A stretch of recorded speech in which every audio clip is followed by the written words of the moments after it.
Cicley Gay was working full-time in the nonprofit sector when she was approached by Black Lives Matter to chair their board. Now, the organization, which has faced a bit of scrutiny, is under a financial microscope at probably what is the worst, or at least the most inconvenient of times in this nation's history. Well, here to talk about that is Cicley Gay on this episode of the Big PayBLACK, which is sponsored by the Antonio Jefferson Studio, located in Brooklyn. I, of course, am your host, award-winning journalist and author, James R. Sanders.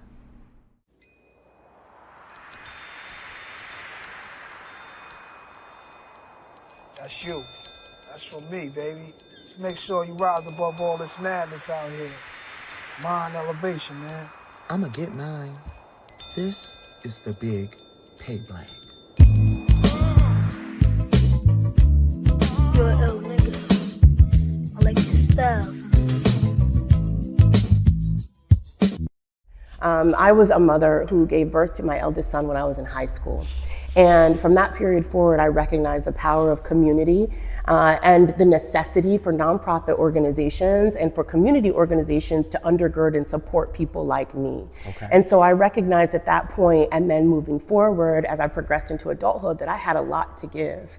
I am a philanthropic expert, and that's a lot of words that sometimes people don't really understand. What it means is I like moving money and resources into the hands of Black people and Black communities. And I do it through nonprofits and charities. And so I've worked for foundations, large and small, as Martin Luther King services, the rent we pay to live on this earth. And I've been given so much. I want to be a good ancestor, and I've invested my entire life's work in giving back to people so that I can do that for generations to come, including now my 3 sons. Resources, the billions of dollars, not only of Black wealth, but of money in this country to make sure that our people are most positively impacted through it. That is the heart of my work. And so, coming from such an impressive background, how did you and when did you make the shift to Black Lives Matter? Yeah, it's really an interesting story, and a lot of people don't ask this question. Like I said, I've been working behind the scenes for a while, so I was a little bit of a nonprofit insider. People knew that I knew how to build nonprofits, and I knew about philanthropy. I worked for the Women's Sports Foundation for 10 years, and I first started raising money and then was promoted and started giving money away. So I was a senior program officer, and they hired me to go into Black communities and not only identify needs, but help nonprofits become more fundable. I did that for 10 years. And so through that work, I ended up meeting some activists on the West Coast back in 2018. And then in 2019, there was a campaign that was called Reform LA Jails, and they hired me.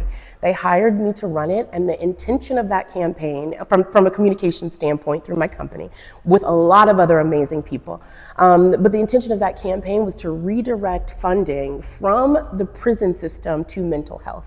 Wow. And we won that campaign in 2020 with 73% of the vote. We had a ballot measure that was passed in Los Angeles, and it was unprecedented to ever hear that 73% of the people in a community would say, this is how we want our money to be spent.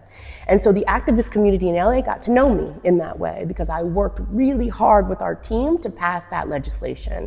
So I met one of the founders of Black Lives Matter, whose name is Patrisse Cullors, during that work.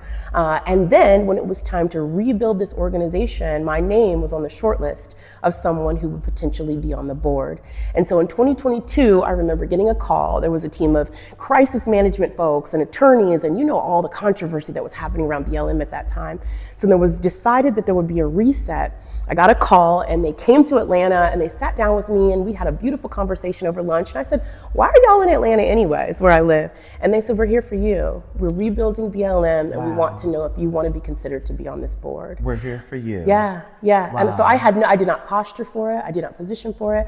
I'd put my head down. I've done the work for 20 years, and it was my reputation and my passion for people that got me here. Wow. Is the defunding the police movement still relevant, especially now with Donald Trump being back in office? Yeah. And offering immunity to police officers when and canceling the initiative and program that once held them accountable Yeah. for excessive That's force. right. Yes, that's right. We've always fought against qualified immunity, which is what you're referencing. Yes. So that there can be not only a federal database for police accountability, so you can't just pop around from one force to another, but also that you just don't get away with Right. frankly committing a crime as But well. now they can pop around and pop off. Right, pop and you. do whatever, right, with no accountability, Right. right? And so if you know our history, we know that policing, modern day policing, came directly from slave patrols, right? The intention was not to protect and serve. Police often come after the damage has been done, or they accelerate the damage by virtue of their very presence. So in our communities, we believe in a culture of care where we protect ourselves and one another, and we have the resources that undergird our communities, so we don't need outside forces coming in to inflict damage in the first place. But to your question around defund the police, we knew from an activist and activism perspective that we needed a radical shift in the way people think about policing. So when that language started to creep up into the American lexicon, we knew it couldn't be light. It couldn't be soft. It had to be something that frankly was controversial and legitimate. And we still at Black Lives Matter believe that any system that was created for the degradation of Black people needs to be abolished, literally. So we call ourselves abolitionists. People think about just Frederick Douglass and freedom from slavery, but the definition of abolition is to end, right? To end something. And so we still consider ourselves modern day abolitionists and do not believe in the current system of policing, but we also listen to the people. And if that catchphrase, as so many of them are, and I'm sure we'll talk about others like CRT and woke and DEI, right? If is not landing with the people, if it makes it feel as if we are attacking individual officers, which we do not do, we're against the system of policing because we don't believe that it's for Black people, then we recognize there are other ways. The reality of defund the police is redirecting resources to unmet human needs. I mentioned Reform LA Jails and ballot measure R. That's exactly what we did in LA. We redirected money from policing to mental health. And that's what we want to do. We don't necessarily want to harm individuals in any way. We want to abolish a system that was never built for us. Why did Kamala Harris lose? Woo, James. I mean, let's get into it. Yeah. Let's get into it, Cicely. Yeah. Why did Kamala Harris lose the election? And before you answer that, I want to preface that question with this. We know that BLM is a bipartisan That's right. organization. Nonpartisan, right? Nonpartisan, excuse me. Yeah. Organization. Yeah. And we know that you are unable to campaign That's right. for any, particular candidate. Yes. However, Yeah. a lot of people within our community, the Black community that is, we're dealing with the debate having to do with the lesser of two evils. Yeah. Of which a lot of them believed that Kamala Harris was. Yeah. And during, the last election that Donald Trump was involved in, they again felt that Hillary Clinton was such as well. Yeah. Yeah. Knowing that, I'm going to ask again. Yeah. Why did she lose? Yeah, I mean, I'm going to answer first as a Black woman.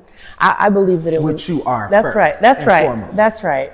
And I do believe that racism was a significant part. Racism and sexism were significant parts of why the campaign did not move in the direction that many people thought it should in terms of her winning. I think that strategy is obviously important. I do think that, unfortunately, division has reared its ugly head in such a way, not only amongst the two political parties, but within the parties, right? That oftentimes within political parties, people can't agree on one common agenda. And even amongst Black people, I mean, we're talking about a boycott that's happening right now. And there are many frames of thought about whether or not people are even going to get on board with that, right? And so I think it's always difficult when white supremacy or white supremacist ideology creeps its way up into the minds of Black people.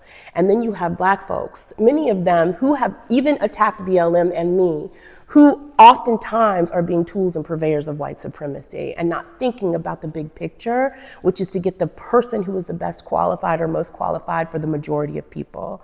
And so everyone has the right, to have whatever vote that they think is right. I mean, the right to vote is the fundamental right that precedes all other rights.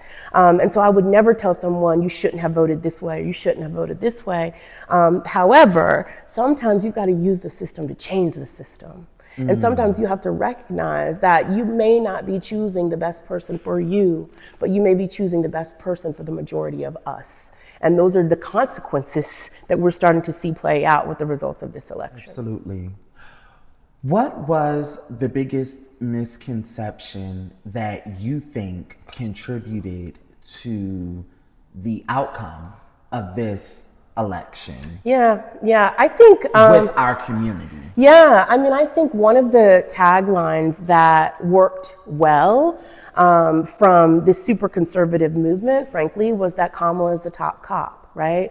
So we know as Black people, when we talked about modern day policing, we have a general distrust, reasonably so, of police. So when you talk about someone who locked people up, right, by virtue of being Attorney General, and which is their job in many ways, you don't think about compassionate policing, and you don't think about a profession of ensuring justice in such a way that doesn't harm Black people. And I think the tagline about her being the top cop and locking Black men up, it caught fire, and people didn't fact check that. And I think it did a lot of damage and did a lot of good for the conservative movement because people just didn't trust her.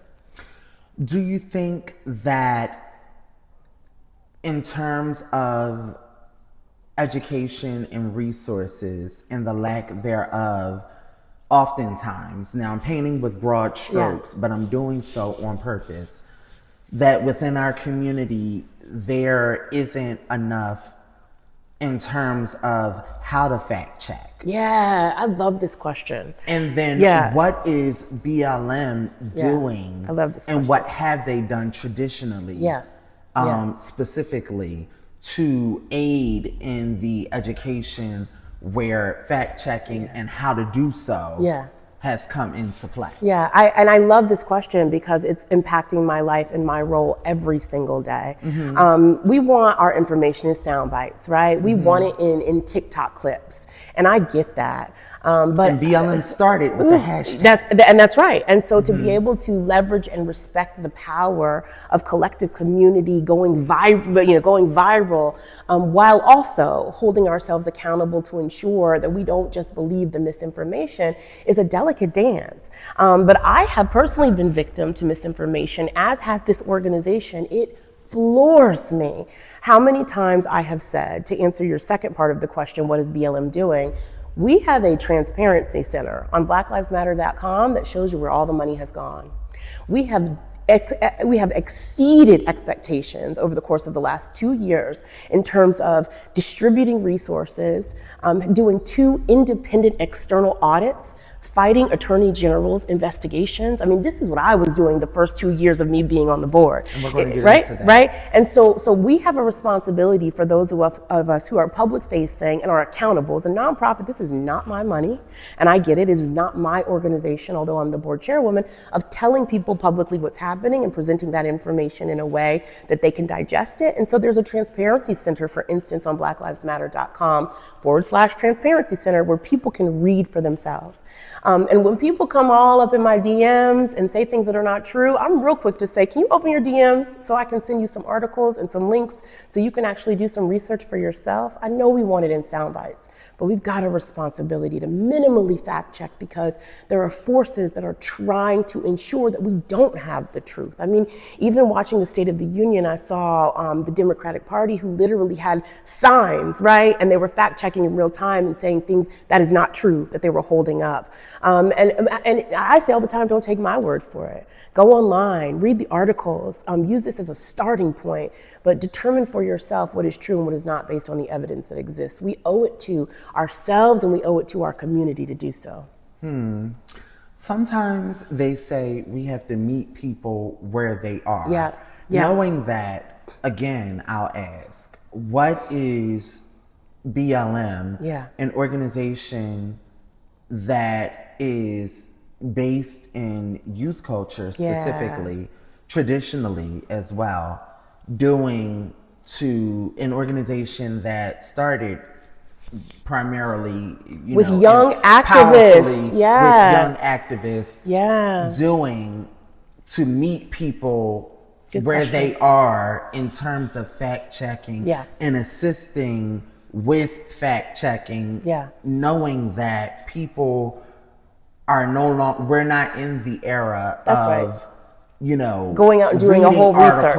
And, if we know that the audience that exists now, one thing that I'll say is where I think Democrats got it wrong is Donald Trump did far more podcast interviews and far more multimedia stuff than Kamala Harris. He was did. accessible. He was accessible. I got to the younger audience. Yeah. And he made himself more visible. Yeah.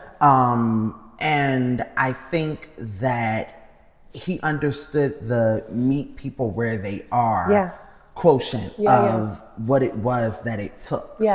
And so prefacing that question with that, what I want to know is what initiatives if any, exist, is BLM doing to, in terms of getting the fact checking out there? I got it. Yeah. I got it. So the first 2 years, from 2022 to 2024, we had to right the ship. Right? So as a new board, and there are 2 other board members who are both, by the way, millennials. And so the leadership of this organization is fresh and is new and is diverse. One is a political advocate who runs a consulting firm that has won successful campaigns for years. One of them came up through the ranks of activism, whose father and brother have both been involved in the criminal injustice system. And so she's got real-time expertise there. And then me, who's this philanthropic and nonprofit expert. So we are all coming together to build and bond with each other, even through tension sometimes, because our expertise is different,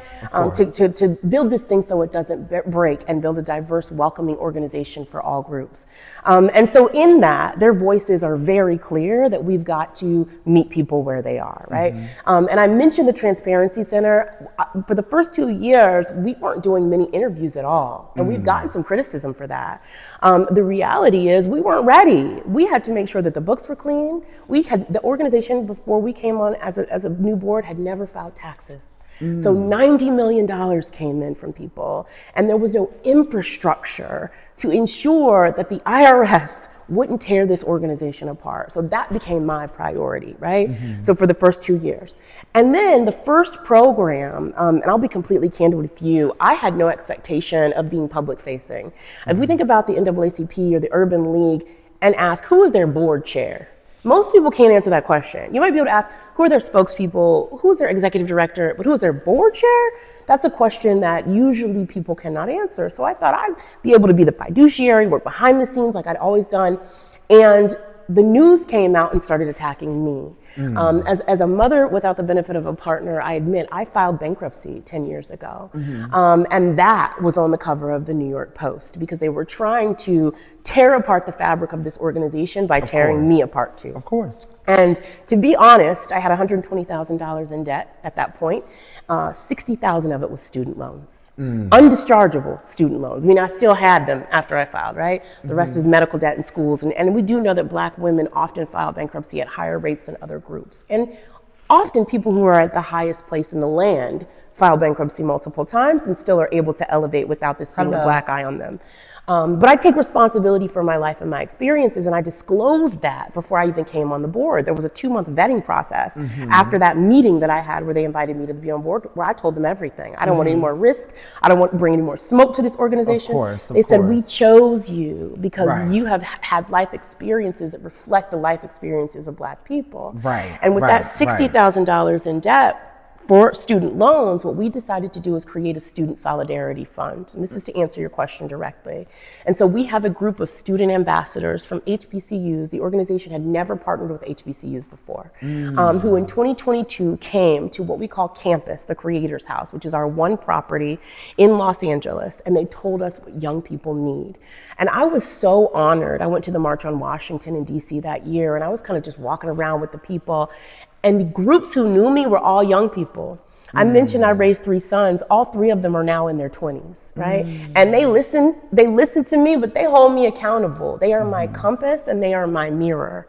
And I would never want to be in a position in an organization where I didn't reflect their voices and their needs. And I remember being a young person who was standing on a street corner holding a megaphone, not feeling like I had all of the information, but I had all of the passion. And so we are reaching young people through our ambassadorship program. We started paying off student loans of Black people through that program on a sliding scale. And then they also told us, stop just cutting checks to our schools because we may not see it. Scholarships are great, and that is one way, but we need food. We need housing. We are sleeping in our cars before the dorms open up. And so we gave $500,000 out in 2022 directly in the hands of students through gift cards, Visa gift cards, so they could buy food and clothing and housing. That student solidarity program came because we have student ambassadors who we listen to before we build our programs. Let's shift gears for a minute. I want to know, what are your thoughts on Ben Shapiro and Elon Musk, right, suggesting that Donald Trump pardon Derek Chauvin for the murder of George Floyd, which actually happened a few days ago. The tweet, infamous tweet. Yeah, I saw it. You know, what's surprising to me is that people are surprised. You know, this administration has done exactly what Maya Angelou reminded us of, right? When people show you who they are, you believe them and believe them the first time. Not only have they telegraphed to us what they're going to do, they put out a plan, Project 2025, that they tried to disassociate themselves with, that is essentially a checklist for everything that is happening now. Well, he said he wasn't a part of that. That's right. We all know Donald Trump don't lie. That's right. Well, if you look at what has happened in these last 40 he said days, he tell the truth, girl. Right. What do you keep it real. But the truth is playing out, right? About as real as that headpiece. Yeah. You're something else. No. That's what he said, Cicley. This fact check. This is why fact check is important, right? You fact check that headpiece. Yeah.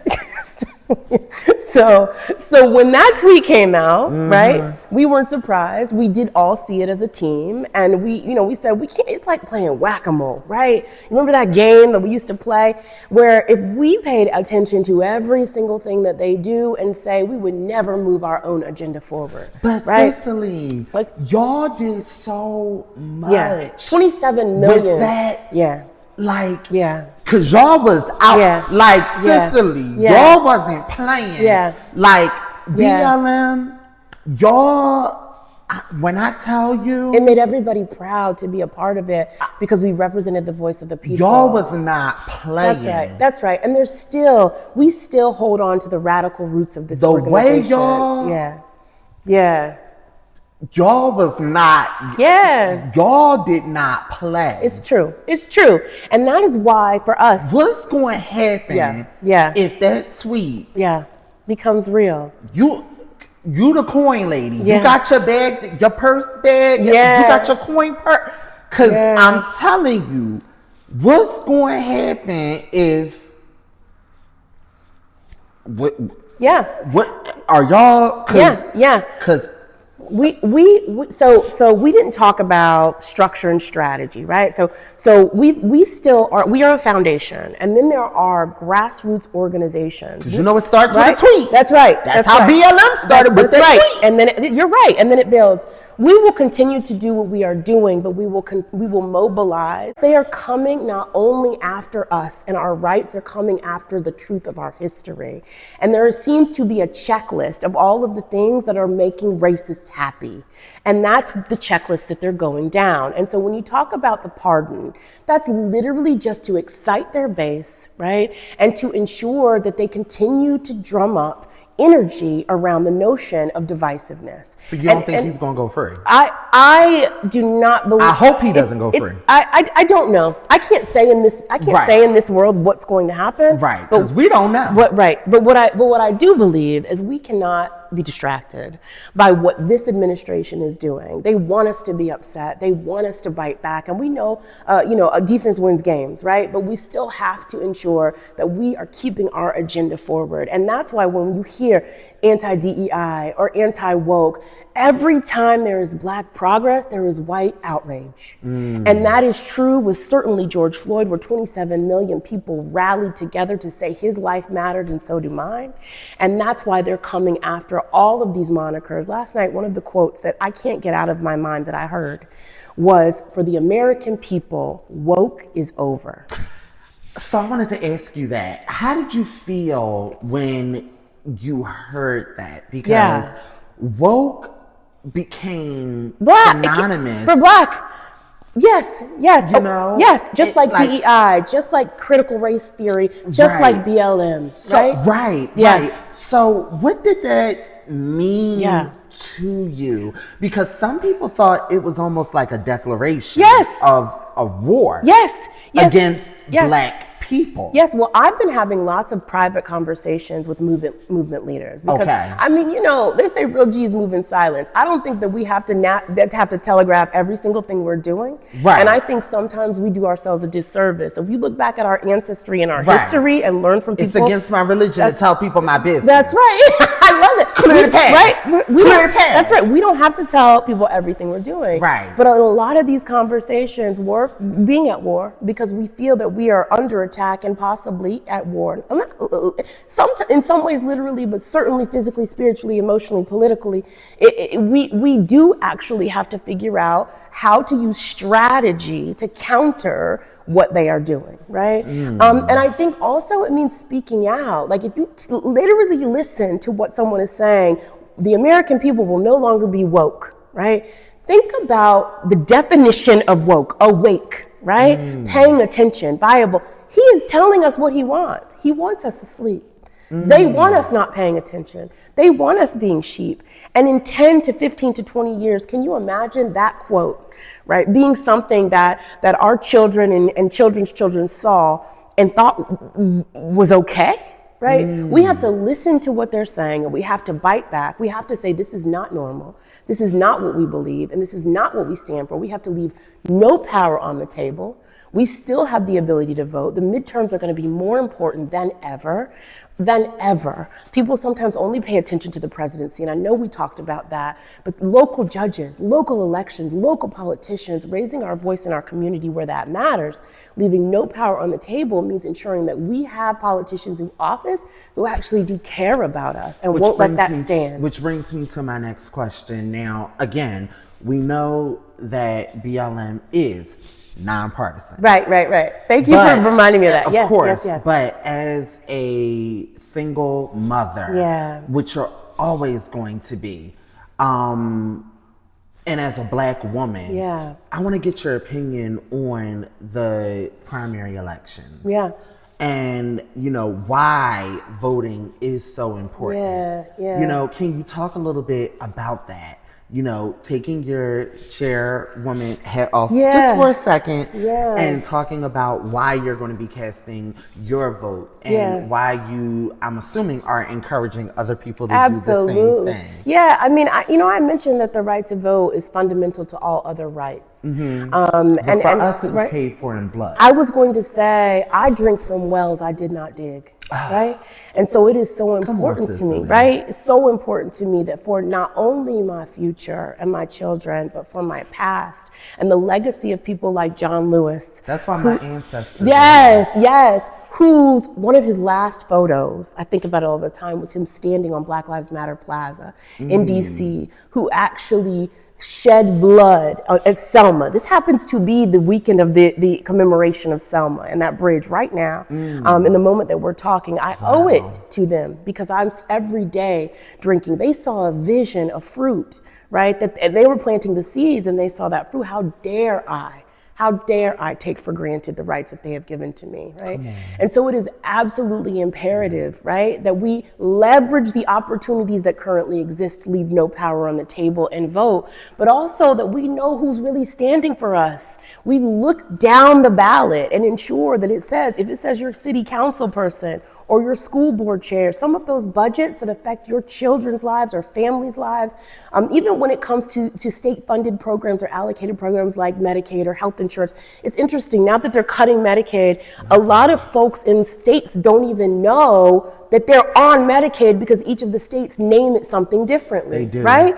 And so if you're not educated about what's happening in your state and in your city and in your county, you don't realize that you literally are voting or not voting, giving your vote away to someone who has the ability to completely change you and your family's lives. So I'm voting for my ancestors, I'm voting for my children, I'm absolutely voting, however, for the person or people who's going to do the most good, I believe, for Black people and for our community. And yes, I encourage people to do the same. I remember when my oldest son was first able to vote. He was away at school. And so I remember he flew home. I was able to fly him home so that he could vote. And he was so proud, to be able to do it for the first time. I took a picture of him when he walked in the door with his suitcase, and he was able to vote. And we do that as a family collectively. And having now 2 sons who are in college, I've learned a lot about how even absentee voting is very complicated for students. And so it's not easy. And you think about that. If it wasn't important, why would they be trying so hard to take it away? We know that.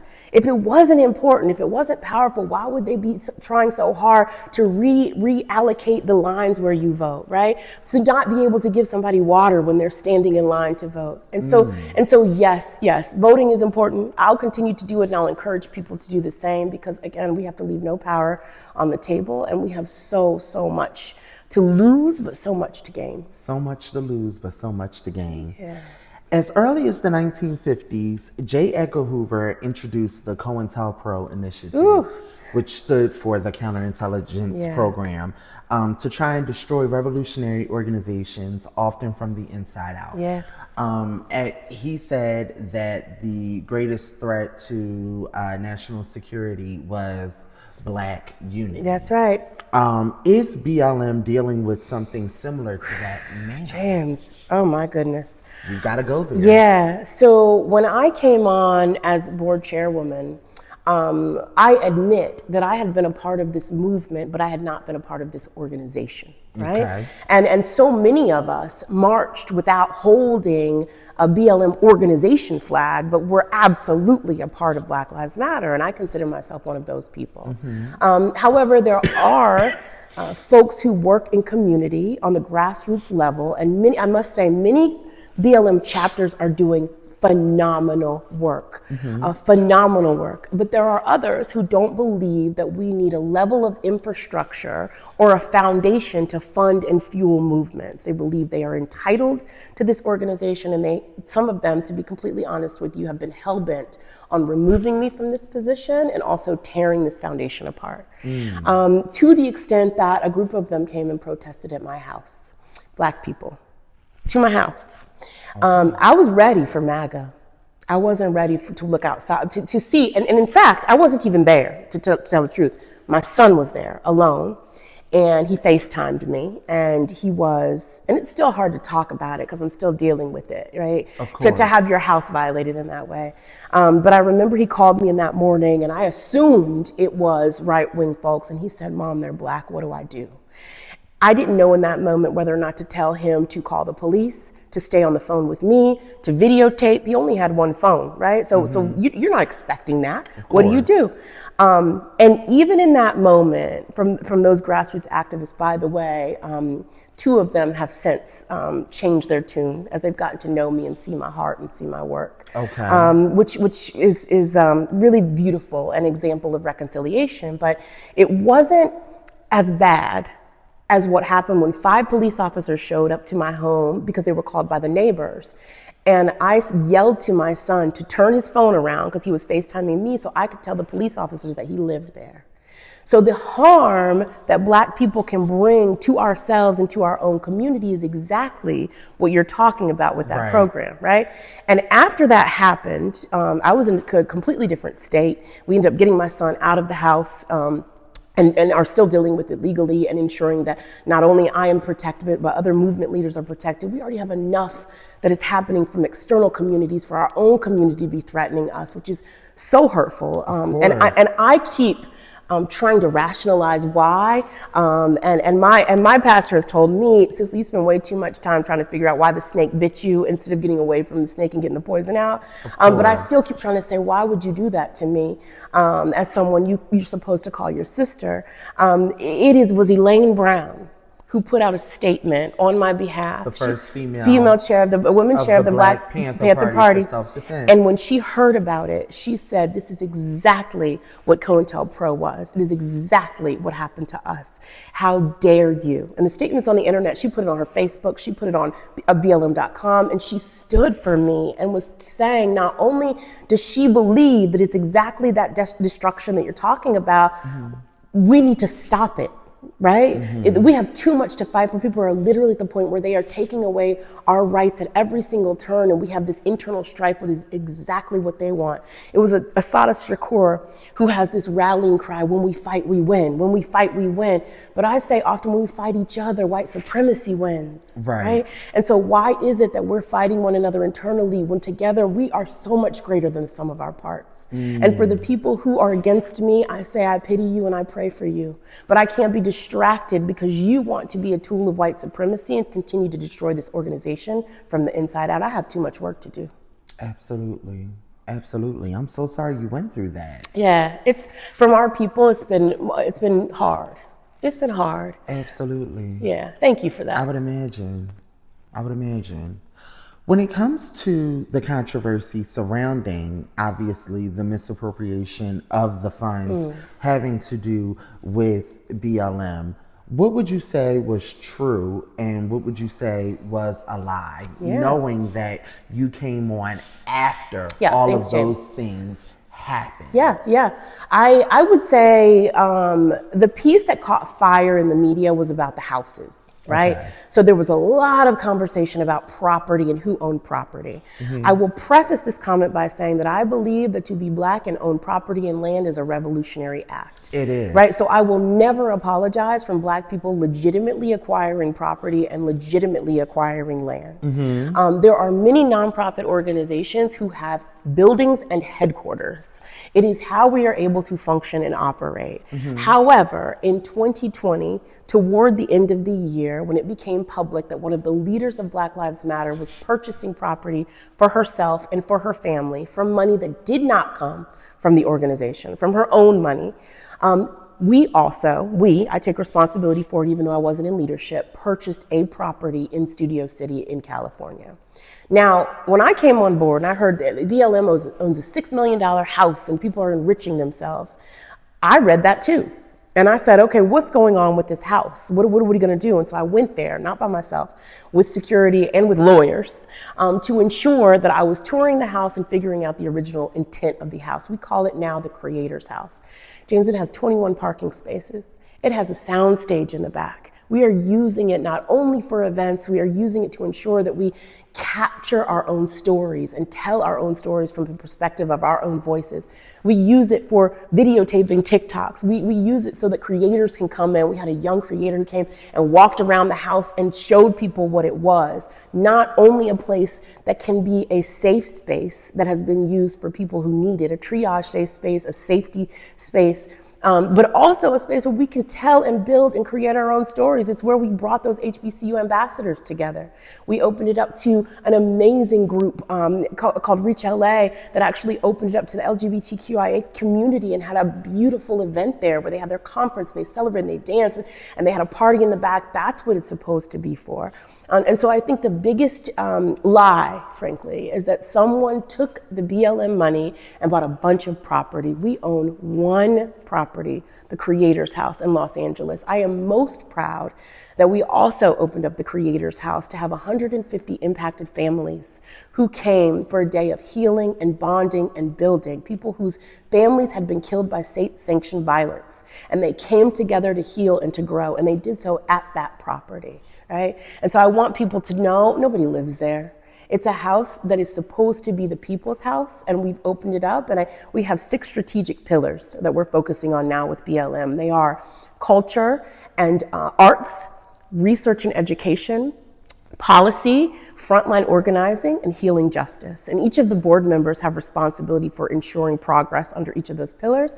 But we are doing initiatives that fall under those pillars, and we're using the space that we have to do it.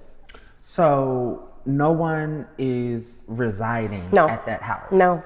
Is the house in the name of any person No. or in the name of the? Yeah, it's in the name of an LLC. It was a very good real estate investment. It's already accumulated almost $1 million worth of equity in it. So it was a very smart investment from a financial perspective. But it's not in the name of an individual, and it's an asset of the organization. Okay. BLM has which we've talked about throughout this interview, a new transparency model. And I don't know if it is new. Maybe it always existed. Yeah. We'll get into it. A new transparency model. Was that model birthed? Yeah. How was it birthed, and was it intentional, or did it come about as a result of the controversy surrounding the alleged misappropriation or misuse of the funding? That's a good question. It's both and. Okay. So when I came on board as board chair, I mentioned I'd been working with nonprofits for many years. So I had a lot of assumptions about things that nonprofits should do. With all due respect to our original leaders of this organization, you mentioned it started as a hashtag. No one expected that there was going to be a $90 million groundswell and movement and resources that came to this organization. When that happened, this organization didn't even have its 501c3 status. We had a fiscal sponsor, a fiscal agent that was managing the funds. No one was ready for this. Who should be ready for the kind of terror and trauma that compelled people to donate in this way? So nobody was prepared to run a stand-up 501c3 organization, but I was working in nonprofits, and so I made a lot of assumptions when I came in about what we had in place, right? There are tax forms called 990s. Although nonprofits don't have to pay taxes, we have to report every penny. And we have to do that to the IRS, and also people don't know that any nonprofit that exists that's in legal standing has to provide their 990s if somebody requests it. So you can go to the Red Cross or you can go to the United Way and you can say, let me see your 990s. And they have to tell you where their money comes from and how they spend it, right? If they are a public charity or a foundation. And so one of the things that we did when we filed taxes for the first time was we put our 990s on the internet because we should. We should tell people that $35 million went out in grants. We should tell people that we're paying staff and building infrastructure. We should tell people, yes, we pay for security and we pay for communication so we can get the truth out. We're building an organization. So the Transparency Center was certainly a result of a groundswell where there needed to be more public information and accountability, but also it was just the right thing to do in leading a nonprofit, right? And we listen to people all the time when they say, we don't trust you, and we don't know where the money is going or where it has gone, and so we're always looking for ways. The 2 external independent audits that we've done in the last 2 years have been because we wanted to do that. That wasn't a requirement of the IRS. It was because we wanted to do that to show people, look at our books, accountants, and tell the people where the money has gone and check to make sure it's legitimate. And the IRS has said that our books are clean for the last 2 years since we've had this new board. Okay, amazing. There's been a lot of controversy since really, I guess, our culture, our, community has existed having to do with the LGBTQ plus IA community, in terms of that community being outsiders. Whenever protests happen, we welcome the extra people because, they're needed, they're necessary in terms of just numbers, right? But oftentimes when we see crimes, specifically having to do with the Black trans community, when that support is necessary, we don't always see it. Yeah. One thing that I've noticed is on the BLM website under the core beliefs, which you alluded to, it says, we affirm the lives of all Black people. Yeah. Which includes those marginalized within the Black liberation movements. Can you talk a little bit about what that means? Yeah, I love that question. And we've actually come under a lot of fire because we have so intentionally ensured that we do not discriminate. And that when I say I love Black people, I love Black people. And that means queer people, and that means Black women, it means Black men. There are a lot of people who believe that we're trying to dismantle the nuclear family. Our position is that we are all family, and there's no hierarchy in terms of which Black people deserve protection and deserve love. And in fact, during our first groundswell of grant making, the majority of the organizations that grants were made to were grants in the LGBTQ plus IA community. And there are people who have put out documentaries saying that untrue, we did that because we were trying to hide money, because people, have dead names, and it's ridiculous, right? And so we have stood 10 toes down for protecting the rights of all people, and will continue to do that at every turn. Okay, well, I love that. Cicley Gay, I have to tell you, I wrote a book recently entitled Knowledge of Self. Okay, I need it. Journal. I need it. You will get it. But the book is loaded with tons of resources, but not only resources, tons of guided prompts. And so with each guest, I love to read prompts and have them answer one question. And so I'm going to randomly select a prompt and have you answer that prompt. Okay. Randomly. Okay. So, not seeing color is a luxury that Black people don't have, especially when they're the only one in the room, which I'm sure you can relate to at one point or two in your life. Have you had your room experience yet, where you've been in a room and, been the only Black person in the room? Yeah. How did you navigate it? And did you notice it immediately, being the only Black person in the room? Yeah. I have almost always, up until being self-sufficient enough where I could choose, been tokenized as a Black woman. So I mentioned that I had to use the system to change the system. And oftentimes that meant being in rooms where I was the only Black person, but was there because they wanted, where they said they wanted a Black perspective, or because I was advocating for the rights of Black people. For instance, I worked for the Women's Sports Foundation, founded by Billie Jean King. And it was a phenomenal experience. I cut my teeth in philanthropy there and learned about working with all kinds of people across the board advocating for the rights of women. And Layla Ali was our board chair at that point. And stepped into that role, though, not as someone who was advocating for athletes, because it was a sports foundation that advocated for things like equal purse prizes and champion female athletics, but because they recognized that Black girls were being left out. And so they hired me, not as an athlete, but as someone who understood the needs of the community, and this was in my 20s, to represent the voices of Black girls and speak their truth to that room. And though I might not have been as educated about sports or Title IX or the regulations of champion female athletes, I knew what it felt like to be a Black girl who was going through something. And I knew what it felt to be a Black girl who needed someone to advocate for me, right? And so when I was doing site visits around the country, my value in that space was to legitimately reflect the needs of Black people in those rooms. And so that's how I've used that moment of maybe tokenization to empower not only myself, but my community.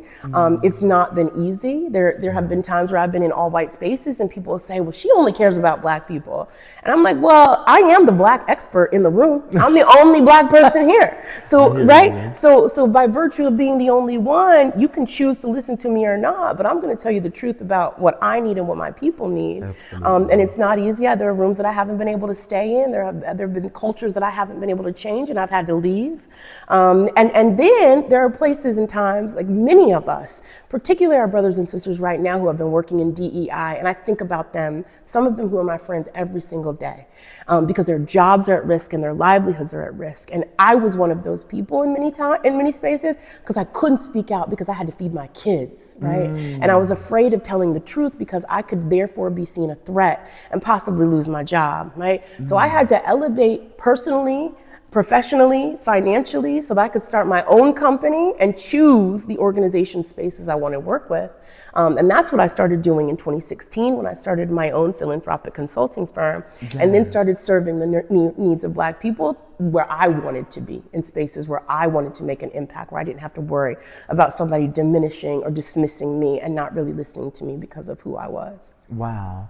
Well, I'm so grateful that you had those experiences, because it's my belief that those experiences got you to this couch and this chair. Yes. And for that, we have to thank God. Yes. And that's what ordering our steps, right? Yes. Like, you have no idea the plans that he has for you, right? Yes. And if you lead with integrity and you do your work, I mean, it was my oldest son. I remember, I know our time is short here, but I remember I had a moment with him, the one I had when I was in high school, who now is a grown man who's married. He's my man of Morehouse, and he married a Spelman woman. He did? And he did, and has 2 babies of his own. So I'm a grandmama. I'm a grandmama. And I remember him sitting in the corner of my room, and I said to him, they have come to me and asked me to be on the board of Black Lives Matter. I didn't know at that point I was going to be voted board chair. It was just possibly serving on this board. And I said, I don't know what that means to you, what that means for us. I don't know, do you think I'm ready? You know, you can be most vulnerable, like I said, my mirror and my compass. And he said, Mama, how can you not? Your whole life has been preparing you for this. You have been advocating for us from the time I was born. And I remember being a young teenage mom on that hospital table and having people judge me by virtue of having him when I was just a teenager, and me having to prove people wrong every single day. And so many of us as Black people have to do that. You know, we have to be twice as good, right? Just to get half. Twice as good just to get half, right? And so it is important to me. It is so important to me as I move forward in this role that I continue to represent those voices, and I continue to stand firm, because I am you, we are us, and we need each other.